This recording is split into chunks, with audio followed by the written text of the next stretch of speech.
If you want to excel in maths and science, then do click on the link given in our description box and visit on the website of Infinity Learn by Sri Chaitanya, and do enroll on our Don't Memorize course, which you can avail up to 90% discount. Here you can enhance your maths and science skills with the help of our conceptual videos, flashcards for quick revision, mock test as per latest pattern of your exams, with 24/7 doubt clearance sessions with the facility of masterclass. To get extra 10% discount in addition, you can use our coupon code, that is NT10. So for more details, check out the link given in our description box. Hello everyone, so in this video we will be talking about screening effect or shielding effect. So for this we need to first know what we understand by ionization energy. Then after we will be covering our topic screening effect or shielding effect. So let's begin with our first topic, that is ionization energy. So mainly in ionization energy, the amount of energy required to remove the valence shell electron from an isolated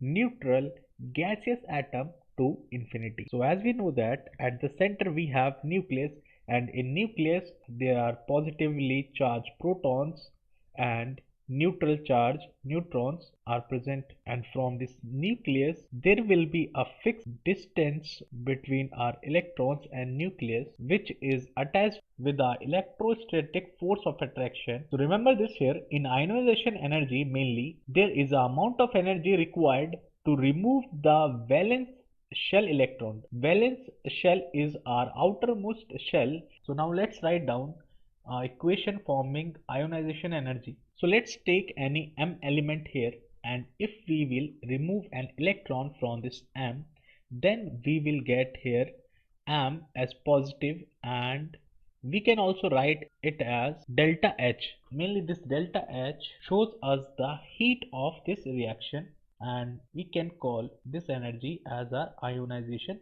energy. So this delta H mainly gives us two conditions. It will be negative when its energy releases, and it will be positive when mainly energy absorbs. And in negative case it will be a exothermic reaction, and whenever the energy is absorbed, then we can say that it is a endothermic, and our ionization energy will be a positive energy. So that's why we can say that ionization energy is endothermic reaction. So let's now see what is shielding effect or screening effect. So let's consider here an example of sodium atom, as it have mainly 11 protons and 11 electrons in it, and due to positive protons, nucleus exert inward force on the electrons called nuclear attraction. So if we talk about nuclear attraction in short, then we can say here that a nucleus here is mainly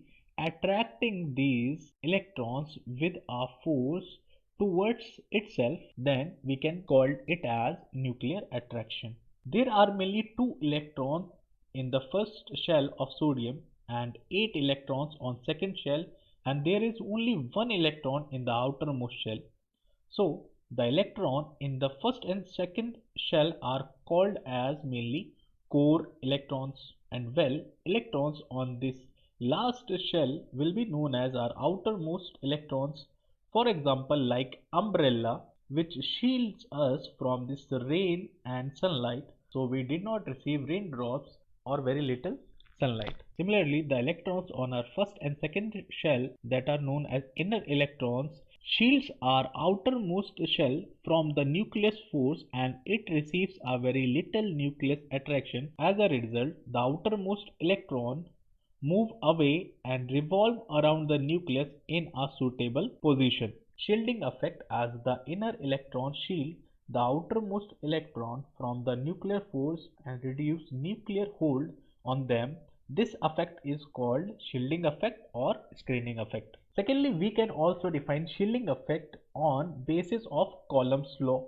So Coulomb stated that there is an attraction force between electrons and protons because both these are charged particles. So according to our first case, let us take r1 as the distance between these charged particles, and in the second case, considering another proton and electron, there is also an attraction of force between them, and the distance will be marked as r2. So according to Coulomb, there is less attraction force between them in first case because the distance r1 is greater between them as when compared to a second case in which the attraction will be more because the distance among these charged particles are smaller. So in light of Coulomb's law, we can say that the outermost electron experience less nuclear force because they are usually away from the nucleus, while electron which is closer to nucleus on our first shell experiences higher nuclear force as it is very near, or you can say closer to our nucleus. So that's all we have in this video. So I hope all the concepts of this video is clear to you. So see you all in our next video. Till then, take care. Have a nice day.